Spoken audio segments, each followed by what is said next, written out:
Hello, my friends. It's Indiana Holmes for story time, and we continue with our book, The Green Mummy, Chapter 25, The Mills of God.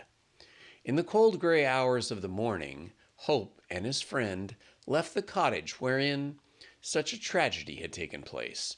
The dead woman was lying stiff and white on her bed under a winding sheet, which had already been strewn with many-hued chrysanthemums taken from the pink parlor by the weeping Jane. The wretched woman who had led so stormy and unhappy life had at least one sincere mourner, for she had always been kind to the servant, who formed her entire domestic staff, and Jane would not hear a word against the dead. Not that anyone did say anything, for Random and Hope kept the contents of the confession to themselves, where there would be time enough for Mrs. Jasser's reputation to be smirched when those same contents were made public. When the poor woman died, Random left the doctor and the servant to look after the corpse, and went into the parlor. Here he met Hope, with the confession in his hand. Luckily, Painter was not in the room at the moment, else he would have prevented the artist from taking away the same. Hope, as directed by Mrs. Jasser, had found the confession written on many sheets lying on the desk. It broke off abruptly towards the end, and was not signed. Apparently, at this point, Mrs. Jasser had been interrupted, as she had said, by the tapping of Cockatoo at the window. Probably she had admitted him at once, and on her refusal to give him the emerald, and on her confessing what she had written, he had overturned the lights for the purpose of murdering her. Only too well had the Kanaka succeeded in his wickedness. Archie slipped the confession into his pocket before the policeman returned, and then left the cottage with Random and the doctor. Since nothing else could now be done, it was between 7 and 8, and the chilly dawn was breaking, but the sea mist still lay heavily over the marshes, as though it were winding sheet of dead, as though it were the winding sheet of the dead. Robinson went to his own house to get his trap and drive into Jessam, there to catch the train and ferry to Pierside. It was necessary that Inspector Date should be informed of this new tragedy without delay, and as the constable Painter was engaged in watching the cottage, there was no messenger available but Dr. Robinson. Random indeed offered to send a soldier, or to afford Robinson the use of the fort telephone, but the doctor preferred to see Date personally, so as to detail exactly what happened. Perhaps the young medical man, with an eye to becoming better known, for the improvement of his practice, but he certainly seemed anxious to take a prominent part in the proceedings connected with the murder of Mrs. Jasser. When Robinson parted from them, Random and Hope went to the lodgings of the latter, so as to read over the confession and learn exactly to what extent Mrs. Jasser had been mixed up in the tragedy of the Green Mummy.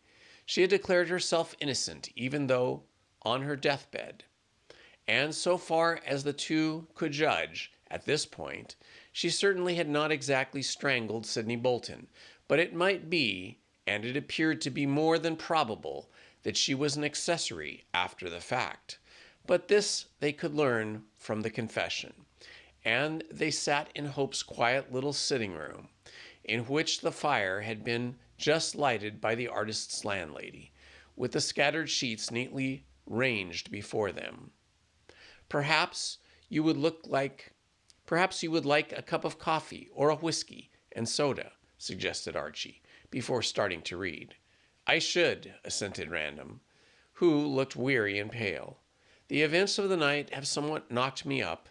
Coffee for choice, nice black, strong, and hot coffee. Hope nodded and went to order the same. When he returned, he sat down, after closing the door carefully, and proceeded to read. But before he could speak, Random raised his hand. Let us chat until the coffee comes in, he said. Then we shall not be interrupted when reading. All right, said Hope. Have a cigar. No, thanks. I've been smoking all night. I shall sit here by the fire and wait for the coffee. You look chippy yourself. And small wonder, said Archie wearily. We little thought when we left the fort last night what a time we were going to have. Fancy Mrs. Jasser having sent you the emerald after all. Yes, she repented, as she said, and yet I dare say, as she also said, she was sorry that she acted on her impulse. If she had not been stabbed by that damned cockatoo, she would no doubt have destroyed that confession. I expect she wrote that also on the impulse of the moment. She confessed as much, said Hope, leaning his head on his hand and staring into the fire. She must have been cognizant of the truth all along. I wonder if she was an accessory before or after the fact. What I wonder, said Random, after a moment's thought, is what Braddock has to do with this matter. Hope raised his head in surprise. Why, nothing. Mrs. Jasser did not say a word against Braddock. I know that. All the same, Cockatoo was completely under the thumb of the professor, and probably was instructed by him to strangle Bolton. That's impossible, cried the artist, much agitated. Think of what you are saying, Random. What a terrible thing it would be for Lucy if the professor were guilty in such a way as you suggest. Really, I fail to see that. Miss Kindle is no relation to Braddock, save by marriage. His iniquities have nothing to do with her or with you. But it's possible, I tell you, Random. Throughout the whole of this case, Braddock has acted in a perfectly innocent way. That's just it, said Sir Frank caustically. He has acted. In spite of his pretended grief for the loss of the emeralds, I should not be surprised to learn from that, he nodded towards the confession on the table, that he was in possession of the missing gem. Cockatoo had no reason to steal the emeralds himself, setting aside the fact that he probably would not know their value, being a semi-civilized savage. He acted under the orders from his master, and although Cockatoo strangled Bolton, the professor is really the author and the gainer and moving spirit. You would make Braddock an accessory before the fact? Yes, and Mrs. Jasser an accessory after the fact. Cockatoo is the link, as the actual criminal, who joins the two in a guilty partnership. No wonder Braddock intended to make that woman his wife, even though he did not love her, for she knew a jolly sight too much for his peace of mind. This is horrible, murmured Hope desperately. But it is a mere theory. We cannot be sure until we read the confession. We'll be sure soon. Then, for here comes the coffee. This last remark Random made when a timid knock came to the door, and a moment later the landlady entered with a tray bearing cups, saucers, and a jug of steaming coffee. She was a meek, reticent woman who entered and departed in a dismal silence, and in a few moments the two young men were quite alone with the door closed. They drank a cup of coffee each, and then Hope proceeded to read the confession. The story told by Mrs. Jasser commenced with a short account of her early life. It appeared that her father was a ruined gentleman and a gambler, and that her mother had been an actress. She was dragged up in a bohemian sort of way until she attained a marriageable age, when her mother, who seemed to have been both wicked and hard-hearted, forced her to marry a comparatively wealthy man called Jasser. The elderly husband, for Jasser was not young, treated his wife very badly, and infected with the spirit of gambling by her father, lost all his money. Mrs. Jasser then went with him to America and performed on the stage in order to keep the home together. She had one child, but it died, much to her grief, yet also much to her relief, as she was so miserable and poor. Mrs. Jasser gave a scanty account of sordid years, of trouble and trial, of failure and sorrow. She and her husband roamed all over America, and then went to Australia and New Zealand, where they lived a wretched existence for many years. Finally, the husband died of strong drink at an advanced age, leaving Mrs. Jasser a somewhat elderly widow. The poor woman again took to the stage and tried to earn bread, but was unsuccessful. Afterwards, she lectured. Then she kept a boarding establishment and finally went out as a nurse. In every way, it would seem, she tried to keep her head above water and roamed the world like a bird of passage, finding rest nowhere for the sole of her foot. Yet throughout her story, both the young men could see that she had always aspired to a quiet and decent, respectable existence, and that only force of circumstances had flung her into the whirlpool of life. As I said, remarked Random at this stage, the miserable creature was more sinned against than sinning. Her moral sense seems to have become blunted, however, said Archie doubtfully. And small wonder amidst such surroundings, but it seems to me that she was much better under the circumstances than many another woman would have been. Go on. In Melbourne, Mrs. Jasser made a lucky speculation in mines, which brought her £1,000. With this she came to England, and resolved to make a bid for respectability. Chance led her into the neighborhood of Gartley, and thinking that she set up her tent in this locality, she might manage to marry an officer from the fort, since amidst such dismal surroundings a young man might be the more easily fascinated by a woman of the world. She took the cottage amidst the marshes at a small rent. Here she hoped to eke out what money she had left, a few hundred, until the coveted marriage should take place. Afterwards she met Professor Braddock and determined to marry him, as the man more easy to manage. She was successful in enlisting Lucy on her side, and until the Green Mummy brought its bad luck to the pyramids, everything went capitally. It was in connection with the name Bolton that the first mention was ever made of the Green Mummy. Sidney was a clever young man, although very lowly born, and having been taken up by Professor Braddock as an assistant, could hope some day to make a position. Braddock was educating him. Although he paid him very little in the way of wages, Sidney fell in love with Mrs. Jasser, and in some way, she did not mention how, gained her confidence. Perhaps the lonely woman was glad to have a sympathetic friend. At all events, she told her past history to Sidney, and mentioned that she desired to marry Braddock.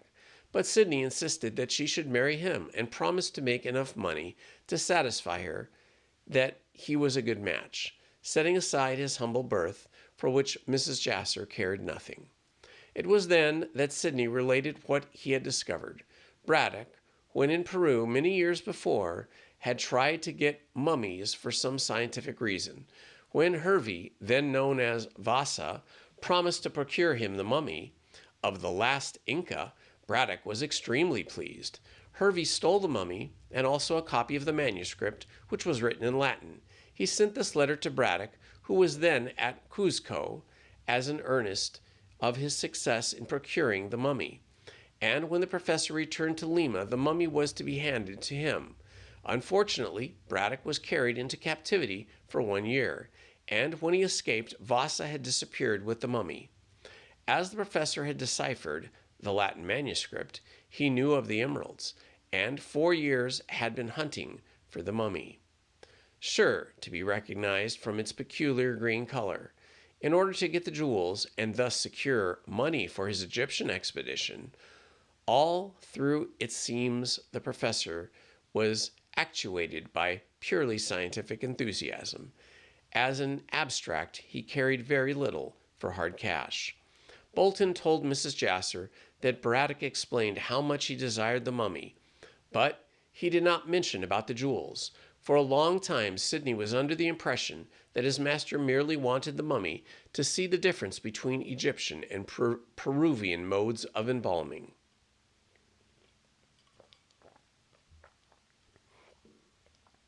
Then, one day, Sidney chanced on the Latin manuscript, and learned that Braddock's real reason for getting the mummy was to procure the emeralds, which were held in the grip of the dead.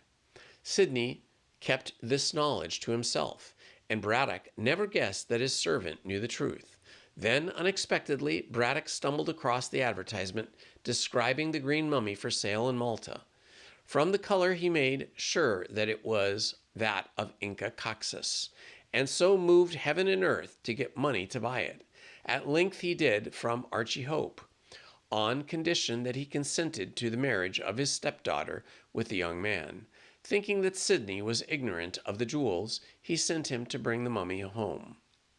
Sidney told Mrs. Jasser that he would try to steal the jewels in Malta or on board the tramp steamer. Failing that, he would delay the delivery of the mummy to Braddock on some excuse and rob it at Pierside. To make sure of escaping, he borrowed a disguise from his mother, alleging that Hope wanted the same to clothe a model. Sidney intended to take these clothes with him, and after stealing the jewels, to escape disguised as an old woman.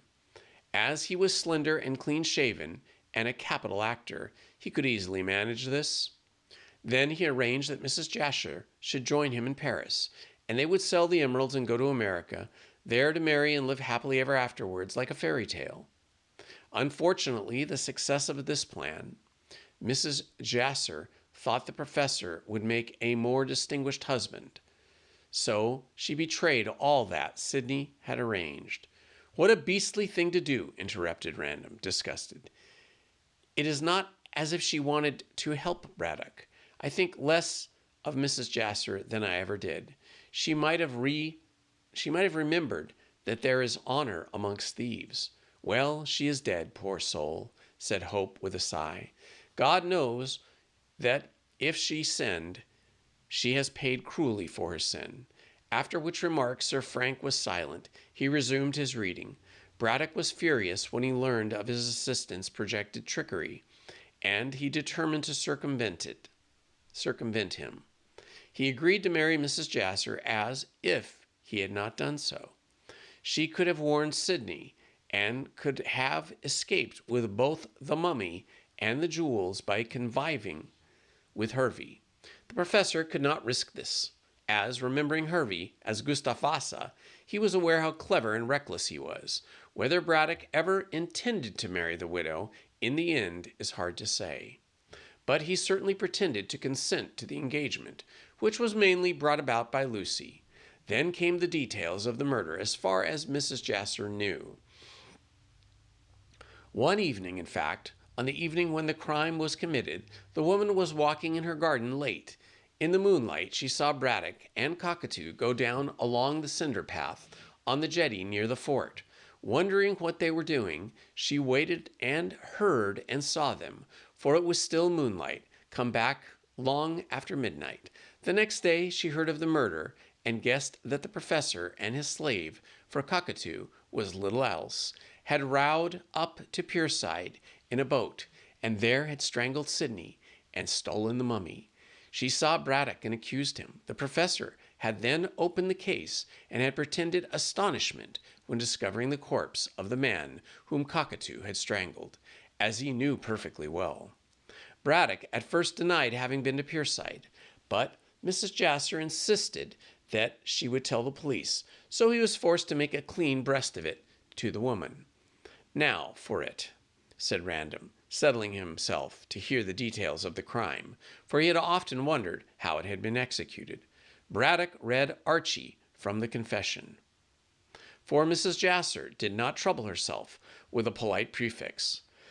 Braddock explained that when he received a letter from Sidney stating he would have to remain with the mummy for a night in Pierside, he guessed that his treacherous assistant intended to effect the robbery. It seemed that Sidney, by mistake, had left behind the disguise in which he intended to escape.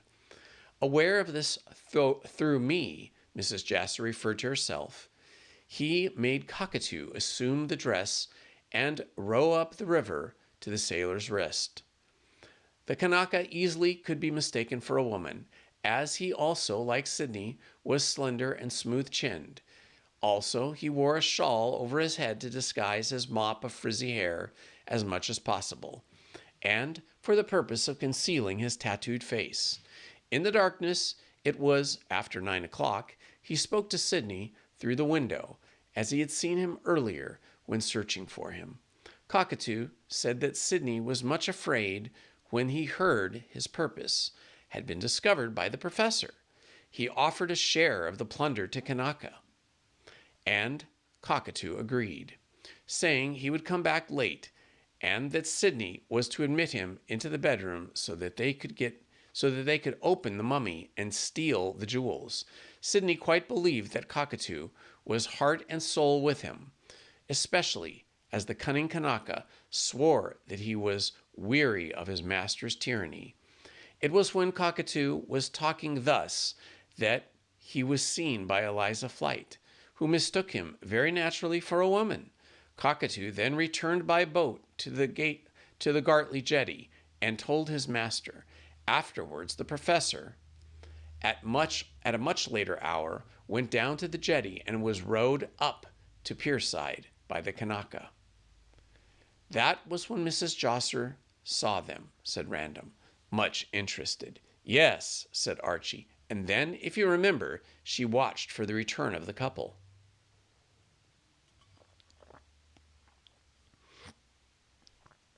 It was nearly midnight when the boat was brought alongside the sloping stone bank of the alley, which ran past the Sailor's Rest. No one was about at that hour, not even a policeman, and there was no light in Sidney Bolton's window. Braddock was much agitated, as he thought that Sidney had already escaped. He waited in the boat and sent Cockatoo to knock at the window. Then a light appeared at the window and was silently opened. The Kanaka slipped in and remained there for 10 minutes after closing the window. When he returned, the light was extinguished. He whispered to his master that Sidney had opened the packing case and the mummy coffin, and had ripped the swathings to get the jewels. When Sidney would not hand over the jewels to the Kanaka, as the latter wanted him to, Cockatoo, already prepared with the window cord, which he had silently taken from the blind, sprang upon the unfortunate assistant and strangled him. Cockatoo told this to his horrified master and wanted him to come back to hide the corpse in the packing case. Braddock refused, and then Cockatoo told him that he would throw the jewels, which he had taken from Sidney's body, into the river. The position of master and servant was reversed, and Braddock was forced to obey. The professor slipped silently ashore into the room. The two men relighted the candle and pulled down the blind. They placed the corpse of Sidney in the packing case and screwed the same down in silence. When this was completed, they were about to carry the mummy in its coffin and lid, of which they had replaced, to the boat, when they heard distant footsteps, probably those of a policeman on his beat. At once they extinguished the candle, and Braddock told Mrs. Jasser he, for one, sat trembling in the dark. But the policeman, if the footsteps were those of a policeman, passed up another street, and the two men were safe. Without relighting the candle, they silently slipped the mummy through the window, Cockatoo within and Braddock without.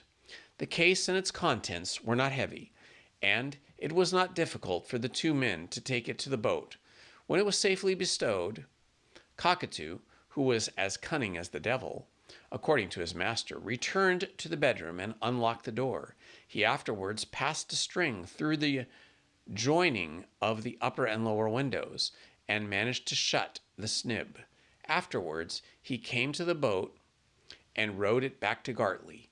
On the way, Cockatoo told his master that Sidney had left instructions that the packing case should be taken next morning to the pyramids, so there was nothing to fear. The mummy was hidden in a hole under the jetty, covered with grass. Why didn't they take it up to the house? Asked Random, on hearing this. That would have been dangerous, said Hope, looking up from the manuscript, seeing that the mummy was supposed to be stolen by the murderer. It was easier to hide it amongst the grasses under the jetty, as no one ever goes there. Well, he turned over a few pages. That is practically all. The rest is after events. I want to hear them, said Random, taking another cup of coffee. Hope ran his eyes swiftly over the remaining portion of the paper and gave further details rapidly to his friend. You know all that has happened, he said. The professor's pretended surprise when he found the corpse he had himself helped to pack, and... Yes, but why was the mummy placed in Mrs. Jasser's garden? That was Braddock's idea. He fancied that the mummy might be found under the jetty and that inconvenient inquiries might be made. Also, he wished, if possible, to implicate Mrs. Jasser so as to keep her from telling the police what he had told her. He and Cockatoo went down to the river one night, removed the mummy to the arbor silently. Afterwards, he pretended to be astonished when I found it. I must say, he acted this part very well, said Hope reflectively, even to accusing Mrs. Jasser. That was a bold stroke of genius. A very dangerous one. Not at all. He swore to Mrs. Jasser that if she said anything, he would tell the police that she had taken the clothes provided by Sidney from the pyramids and had gone to speak through the window in order to fly with Sidney to the emeralds. As the fact of the mummy being found in Mrs. Jasser's garden would lend color to the lie, she was obliged to hold her tongue. And after all, as she says, she didn't mind, since she was engaged to the professor and possessed at least one of the emeralds. Ah, the one she passed along to me. How did she get that? Hope referred again to the manuscript. She insisted that Braddock should give it to her as a pledge of good faith. He had to do it, or risk her splitting. That was why he placed the mummy in her garden, so as to bring her into the matter and render it more difficult for her to speak. What of the other emerald? Braddock took that to Amsterdam when he went to London, that time, if you remember. When Don Pedro arrived, Braddock had sold the emerald for £3,000, and it is now on its way to the Indian Rajah. I fear Don Pedro will never set eyes on that again. Where's the money? He banked it in a feigned name in Amsterdam and intended to account for it when he married Mrs. Jasser by saying it was left to her by that mythical Pekin merchant brother of hers. Savvy. Yes, that infernal little villain. And I expect he sent Cockatoo down last night for the other emerald. That is not related to the manuscript, said Archie, laying down the last sheet and taking up his coffee. The confession ends abruptly at the time Cockatoo tapped the window. I expect, but she said, when dying, that the Kanaka asked for the second emerald. If she had not sent it to you in a fit of weakness, I expect she would have passed it along. I can't make out, added Archie musingly, why Mrs. Jasser confessed when everything was safe.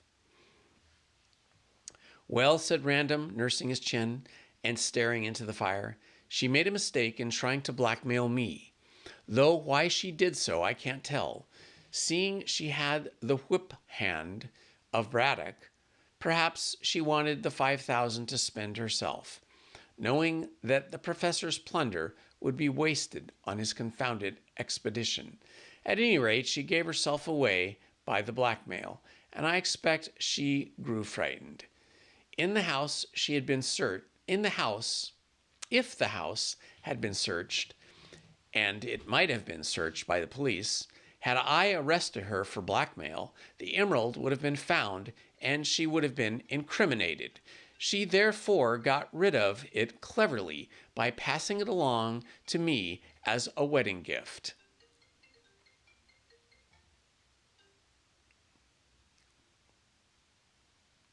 Then she again grew afraid and wrote out the confession to exonerate her.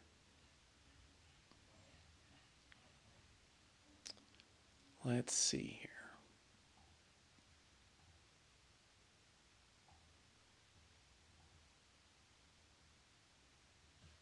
But it doesn't, insisted Hope. She makes herself out plainly as an accessory after the fact.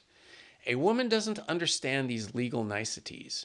She wrote that out to clear herself in case she was arrested for the blackmail, and perhaps in case Braddock refused to help her, as he certainly did, if you remember. He was hard on her, confessed Archie slowly, being such a villain himself, said Random grimly. However, Cockatoo arrived unluckily on the scene, And when he found she had parted with the emerald and had written out the truth, he stabbed her. If we hadn't come in just in the nick of time, he would have annexed that confession, and the truth would never have become known. No one, ended Random, rising and stretching himself, would connect Braddock or Cockatoo with the death of Mrs. Jasser. Or with the death of Sidney Bolton either, said Hope, also rising and putting on his cap. What an actor the man is. Where are you going? Demanded Sir Frank, yawning. To the pyramids. I want to see how Lucy is. Will you tell her about the confession? Not until later. I shall give this to the inspector when he arrives. The professor has made his bed, and so he must lie on it. When I marry Lucy, I'll take her away from this damn place. Marry her at once, then, advised Random, while the professor is doing time, and while Cockatoo is being hanged. Meanwhile, I think you had better put on your overcoat, unless you want to walk through the village in crumpled evening dress, like a dissipated undergraduate. Archie laughed in spite of his weariness, and assumed his great coat at the same moment as Random slipped into his. The two young men walked on to the village and up to the pyramids, for Random wished to see Braddock before returning to the fort. They found the door of the great house open and the servants in the hall. What is all this? Demanded Hope, entering. Why are you here and not at work? Where is your master? He's run away, said the cook in a shrill voice. Lord knows why, sir. Archie, Archie! Lucy came running out of the museum, pale-faced and white. My father has gone away with Cockatoo and the green mummy. What does it mean? And just when poor Mrs. Jasser is murdered, too. Hush, darling. Come in.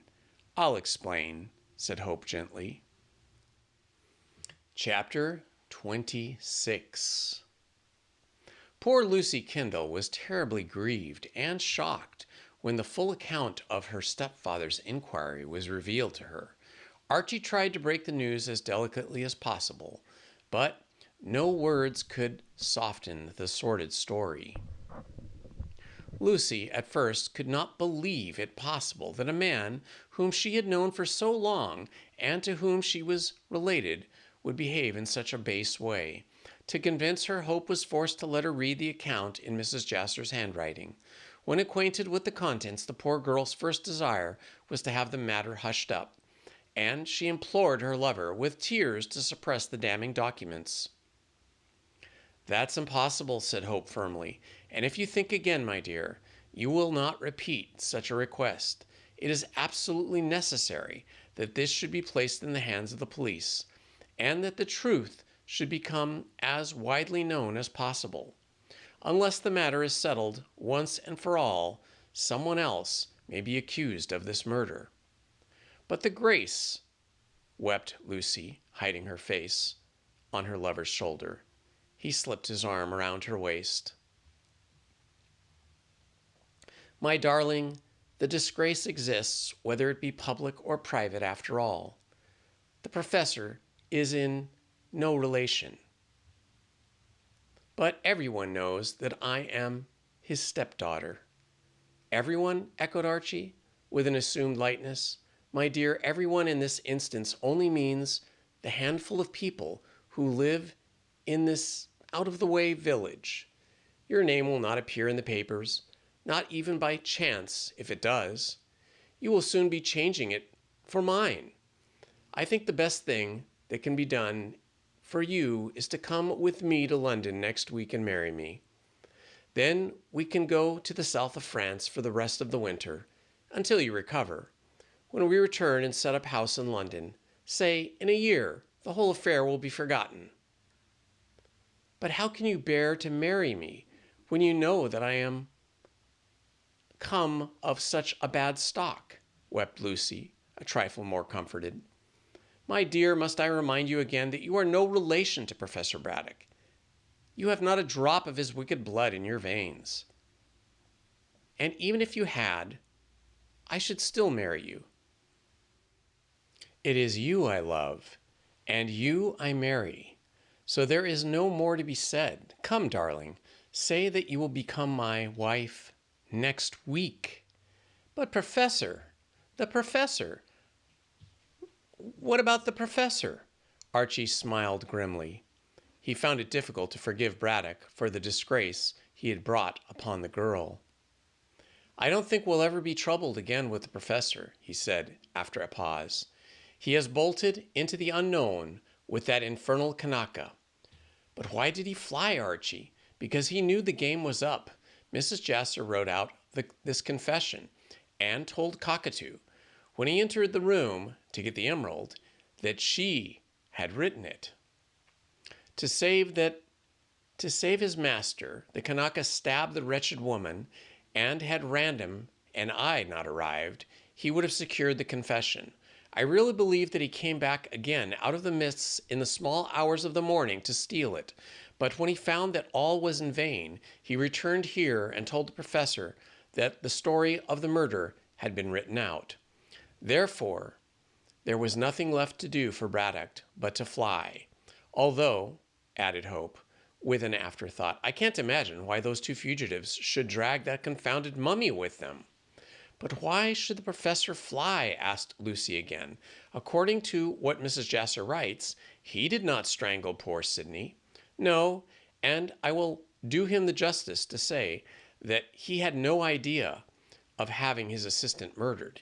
It was Cockatoo's savage blood which came out indeed, and maybe it can be explained by the Kanaka's devotion to the Professor.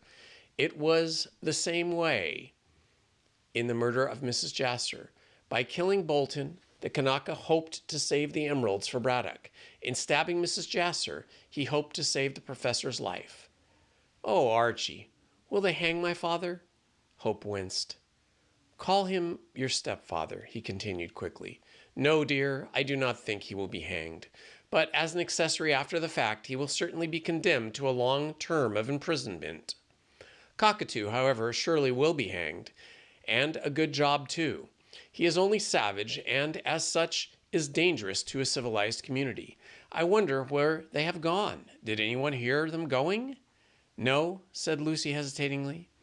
Cook came up this morning to my room and said that my stepfather, had gone away with Cockatoo and with the green mummy.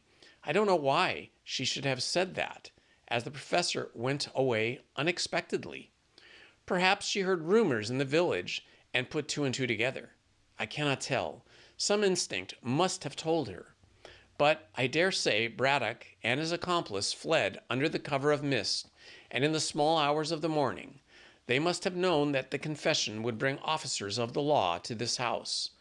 I hope they will escape, murmured Lucy. Well, I am not sure, said Hope hesitatingly. Of course, I should like a scandal, for your sake. I would like to avoid a scandal for your sake. And yet, it is only right that the two of them should be punished. Remember, Lucy, dear, how Braddock has acted all along in deceiving us. He knew all, and yet not one of us suspected him. While Archie was thus comforting the poor girl, Gartley village was in an uproar. Everyone was talking about this new crime, and everyone was wondering who had stabbed the unlucky woman. As yet, the confession of Mrs. Jasser had not been placed in the hands of the police, and everyone was ignorant that Cockatoo was the criminal who had escaped in the fog. Inspector Date speedily arrived with his myrmidons on the scene and made the cottage his headquarters. Later in the day, Hope, having taken a cold bath to freshen up herself, came with the confession. This he gave to the officer and explained the whole story of the previous night. Date was more than astonished. He was astounded. He read the confession and made notes. Then he sent for Sir Frank Random and examined him in the same strict way as he had examined the artist. Jane was also questioned. Widow Anne was put in the witness box so as to report about the clothes, and in every way Date gathered material for another inquest. At the former one, he had only been able to place scanty evidence before the jury, and the verdict had been unsatisfactory to the public. But on this occasion, seeing that the witness he could bring forward would solve the mystery of the first death as well as the second, Inspector Date exulted greatly. He saw himself promoted and his salary raised and his name praised in the paper as a zealous and clever officer. By the time of the inquest came to be held, the inspector had talked himself into believing that the whole mystery had been solved by himself. But before that time came another event happened which astonished everyone, and which made the final phase of the Green Mummy crime even more sensational than it had been. And heaven knows that from the beginning to the end there had been no lack of melodrama of the most lurid description. Don Pedro de Gallegos was exceedingly amazed at the unexpected turn which the case had taken. That he should have been trying to solve a deep mystery for so long, and that the solution all the time had been in the hands of the professor, startled him exceedingly. He admitted that he had never liked Braddock, but explained that he had not expected to hear that the fiery little scientist was such a scoundrel. But, as Don Pedro confessed, it was an ill wind which blew with some good, when the upshot of the whole mysterious tragic business was the restoration of it at least one emerald. Sir Frank brought the gem to him the afternoon of the day succeeding Mrs. Jasser's death, and while the whole village was buzzing with excitement, it was Random who gave all the details to Donna Inez and her father, leading from one revelation to another, until he capped the whole extraordinary story by producing the splendid gem. "Mine, mine," said Don Pedro, his eyes dark and glittering. "Thanks to the Virgin, and thanks to the saints," and he bowed his head to make the sign of the cross devoutly on his breast. Donna Inez clapped her hands, and her eyes flashed, for, like every woman, she had a profound love of jewels. "Oh, how lovely, Frank!" "It must be worth no end of money." Professor Braddock sold the other to some Indian Rajah in Amsterdam through an agent, I presume for £3,000. "I shall get more than that," said Don Pedro quickly. The professor sold his jewel in a hurry and had no time to bargain. "But sooner or later I shall get 5,000 for this." He held the gem in the sunlight, where it glowed like an emerald sun. "Why, it's worth a king's crown." "I fear you will never get the other gem," said Random regretfully. "I believe that it is on its way to India, if Mrs. Jasser can be trusted." "Never mind, I shall be content with this one, Signor. I have simple tastes, and this will do much to restore my fortunes of the fortunes of my family. When I go back with this and the Green Mummy, all those Indians who know of my descent from the ancient Incas will be delighted and will pay me fresh reverence." "But you forget," said Random, frowning. "The Green Mummy has been taken away by Professor Braddock." "They cannot have gone far with it," said Donna Inez, shrugging. "I don't know so much about that, dearest," said Sir Frank. "Apparently, since they handled it at the time of the murder, it is easier carried about than one would think. And then they fled last night, or rather, in the small hours of the morning, under the cover of dense fog." "It is clear enough now," said de Gallegos, peering through the window, where a pale winter summer shone in a clear steel-hued sky. "They are bound to be caught in the long run." "Do you wish them to be caught?" asked Random abruptly. "Not the professor. For Miss Lucy's sake, I hope he will escape. But I trust the savage who killed these two unfortunate people will be brought to the gallows." "So do I," said Random. "Well, Don Pedro, it seems to me that your task in Gartley is ended, and all you have to do is wait for the inquest and see Mrs. Jasser buried, poor soul. Then you can go to London and remain there until after Christmas." "But why should I remain in London?" asked the Peruvian, surprised. Random glanced at Donna Inez, who blushed. "You forget that you have given your consent to my marriage with—" "Ah, yes." Don Pedro smiled gravely. "I return with the jewel to Lima, but I leave my other jewel behind." "Never mind," said the girl, kissing her father. "When Frank and I are married, we will come to Callao in his yacht." "Our yacht?" said Random, smiling. "Our yacht," repeated Donna Inez. "And then you will see, father, that I have become a real English lady." "But don't entirely forget that you are Peruvian," said Don Pedro playfully. "And a descendant of Inca Coxus," added Donna Inez. Then she flirted her fan. which she rarely was without, and laughed in her English lover's face. "Don't forget, Signor, that you marry a princess." "I marry the most charming girl in the world," he replied, catching her in his arms, rather to the scandal of De Gallegos, who had stiff Spanish notions regarding the etiquette of engaged couples. "There is one thing you must do for me, Signor," he said quietly, "before we leave this most unhappy case of murder and theft forever." "What is that, Sir Frank?" turning with Inez in his arms. "Tonight at 8 o'clock, Captain Hervey, the sailor, Gustav Vasa, if you prefer that name, steams down the river in his new boat, the Firefly. I received a note from him. He displayed a letter stating that he will pass the jetty of Gartley at that hour, and will burn a blue light. If I fire a pistol, he will send off a boat with a full account of the theft of the mummy of the Inca Coxus, written by himself. Then I will hand this to his messenger 50 gold sovereigns, which I have here," added Don Pedro, pointing to a canvas bag on the table, "and we will return. I wish you to go with me, Signor, and I also wish your friend Mr. Hope to come." "Do you anticipate treachery from Captain Hervey?" asked Random. "I should not be surprised if he tried to trick me in some way, and I wish you and your friend to stand by me. Were this man alone, I would go alone, but he will have a boat's crew with him. It is best to be safe." "I agree with you," said Random quickly. "Hope and I will come, and we will take revolvers with us. It doesn't do to trust this blackguard. Ho, ho! I wonder if he knows of the professor's flight." "No, considering the terms on which the professor stood with Hervey, I should think he would be the last person he would trust. I wonder what has become of the man." More people than Don Pedro wondered as to the whereabouts of Braddock and his servant. Everyone was inquiring and hunting. The marshes round the cottage were explored. The great house itself was searched, as well as the many cottages in the village, and inquiries were made at the local stations, but all in vain. Braddock and Cockatoo, along with the cumbersome mummy in its case, had vanished as completely as though the earth had swallowed them up. Inspector Date's idea was that the pair had taken the mummy to Gartley Pier after the search made by the soldiers, and there had launched the boat, which Cockatoo, judging from his visit to Pierside, apparently kept hidden in some nook. "It was probable," said Date. "The two had rowed down the river and had managed to get on board some outward bound tramp. They could easily furbish up some story.